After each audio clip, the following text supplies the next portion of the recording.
Spawn, Armageddon in the Alleys, 1997 animated series. The episode opens not with chaos, but with consequence. Mr. Twist stands in shadow. Overkill is dead, and Rome is watching. In a dimly lit, empty street, heavy with cigar smoke and quiet tension, Mr. Twist addresses a messenger. His instructions are violent and precise. Tell them we are very sorry for what happened to a certain someone. Overkill. Tell the high member in Rome, likely tied to the Vatican, that the situation is under control. They are handling it. They do not need trouble from Rome. Crime answers upward, and whatever sits in Rome is older than any street empire. The messenger leaves. His fate is already sealed. A train pulls into the station. Steam hisses into the night air. From it steps a mysterious red-haired woman. She moves with poise, purpose, authority. She approaches a guarded newspaper delivery stack and calmly takes one edition. The headline dominates the page. Armageddon in the Alleys. She smirks. I can't believe this crap's been going on without me. This is Angela. Moments later, a group of vagabonds circle her. They leer. They taunt. They believe they have control. She allows them that illusion. She leads them into an alley. What follows is not a struggle. It is execution. One by one, she dismantles every single assailant with brutal efficiency. No wasted movement. No mercy. The alley becomes silent again. Hierarchy reestablished. Soon after, Angela enters a massive corporate building. She steps into the elevator, ascends, and demands to see Gabrielle. Inside a pristine office, Gabrielle, a blonde woman, stands behind her desk, unamused. How dare you enter my office like this? Angela doesn't flinch. She demands to know why she wasn't notified about the presence of a spawn in this universe. Gabrielle reminds her, she is not the only spawn hunter in the world, and her disregard for protocol has been flagged, even if she is one of the best. Angela drops the newspaper headline onto Gabrielle's desk. Armageddon in the Alleys. Then she leaves. Elsewhere, in River Gardens Park, peace feels real. Wanda Blake walks beside her informant, Max, but they are being watched. A man photographs them from a distance. Wanda is now a lawyer, sharp, focused, determined. She is investigating a horrifying case. Kyle Watson has been framed for the murders of children. The violence was so extreme that dental records were required for identification. Wanda knows immediately. This is no ordinary crime. There is something deeper inside the police department. A conspiracy. As the spy prepares to leave the park, the shadows intercept him. Spawn emerges. Bullets are fired. They do nothing. Spawn demands the name of his employer.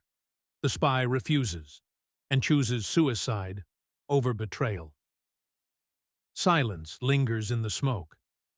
Inside a shadowed government office, Terry Fitzgerald speaks with Jason Wynn, director of the United States Security Group. Corrupt. Calculated. Weapons trafficking is underway. Police storage files are altered. Fingerprints blurred. Shipments redirected. Records labeled. Urgent classified. In the background, Chapel listens. The man who killed Al Simmons. The man responsible for creating Spawn. A videotape arrives. On it, Spawn. Neither Wynn nor Chapel recognize his identity. For the first time, the Violator appears, a demonic guardian serving Malebolgia. 5 years earlier, Al Simmons made a deal to return from death. Now he walks as Spawn. On national television, Republican Senator Scott McMillan delivers a speech on tax amendments. Respectable, controlled, corrupt. He is on Wynn's payroll. Tony Twist sits in a hotel room with women. Chapel enters. Gunfire erupts. Twist's women are killed, but he lives. He is needed for mission. Wynn had questions about the figure on the videotape. Spawn. Wynn also reveals something else. A package from Rome intended for Twist's men was intercepted. Inside, a letter. We're not happy with what happened to Overkill. The messenger who carried Rome's words? Dead. No one escapes oversight. Max visits Wanda. The Ryan Hart family wants to accept a settlement. Wanda refuses. Justice matters, Max warns her. He pulled serious favors. High-level government officials are protecting high-tech information, as if their lives depend on it, Wanda insists. She needs it. She plans to access the government database. She will uncover who framed Kyle Watson. Meanwhile, Spawn is confronted by his terrible past once again. Wanda appears once more as she represents his human compass. He sees Terry with her. Terry tells Wanda that Al's death may have been the best thing that happened to her. Wanda agrees. Spawn is bewildered, not believing Wanda's words. Something fractures inside him as he comes back to reality. In hell, Malebolgia watches. Cogliostro, really the famous Cain, once a Spawn himself, warns Al not to rely on hell's power. Free will is fragile. Spawn refuses help. Chaos erupts. A madman dressed as a priest sits atop a police car, holding a grenade and a young boy hostage. He detonates the grenade. Police cars explode. Spawn watches. He does nothing. The boy did not ask for help. Another explosion follows. The madman continues. Later, a police officer using excessive force is left tied up by Spawn, unaware that the mad bomber kills the officer after he leaves. Spawn's restraint has consequences. Senator McMillan meets with Wynn. Tax amendments interfere with Wynn's projects. McMillan claims he can adjust his proposals. Wynn replies, votes can be manipulated against him. Power is fluid. Detective Twitch investigates the bombing aftermath. A dying witness describes a red cloak. The myth spreads. Terry meets Wynn again. No weapons shipments are missing. But Wynn knows one weapon is out there. Chapel feels accused. Tension grows. Chapel wants out of Wynn's operations. Wynn receives a call from McMillan. Someone is hacking into politicians' personal files. It's Wanda. They suspect she has a police informant. Max. Tony Twist receives a call. He is instructed to find something in an alley and to pick up a child. Details will follow. The Violator meets Billy Kincaid, an ice cream truck driver, illegitimate son of Senator McMillan, disturbed, manipulated, possessed. Max is assassinated. Wanda receives the call while playing with her daughter, Cyan. Outside, a car waits. Cyan is taken.